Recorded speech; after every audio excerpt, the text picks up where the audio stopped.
And while recreational marijuana might be legal now, like any controlled substance, it still comes with a set of rules and regulations, both for dispensaries and customers. Michael Sandlin joins us live tonight with more on those rules. Michael?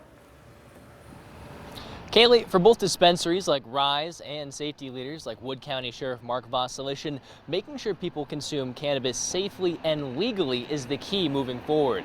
So we've compiled everything you need to know to make sure you stay on the right side of the law.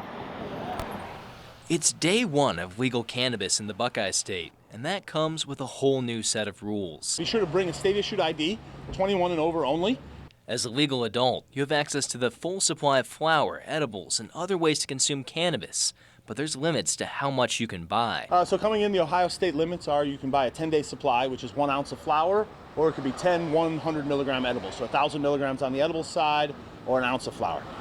That's just shy of half of what you're allowed to possess total. According to Ohio's cannabis information website, an adult 21 or older is allowed to legally own up to 2.5 ounces or 70 grams of weed, and an individual can grow up to 6 plants, with a max of 12 per household. But even with possession now legal, there's still ways to get in trouble. Can't bring the marijuana across state lines. That's a federal law, so they cannot go to Michigan and buy it and bring it here. They cannot sell any of their own marijuana unless they're licensed to sell the marijuana. Both could land you felony distribution charges. And if you grow it yourself, you can't sell it. You have to give it away. And there's restrictions on when and where you can smoke it. They're not going to be able to vape in public. Employers can still restrict marijuana and in their system. For example, I imagine most sheriffs, police chiefs are going to have the same rule I have, which you can't have marijuana in your system.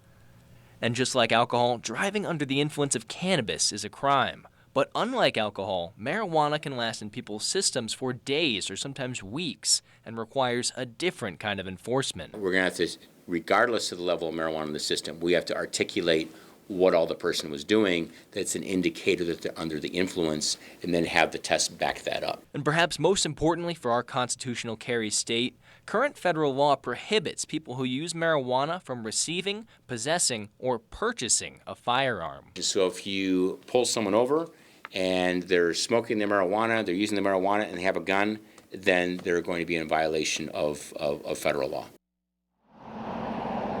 But Sheriff Vosselishin says if marijuana is changed from a Schedule I drug to a Schedule III drug, as some are pushing for in the federal government, some of those laws could soon change. Reporting in West Toledo, I'm Michael Sandlin, WTOL 11.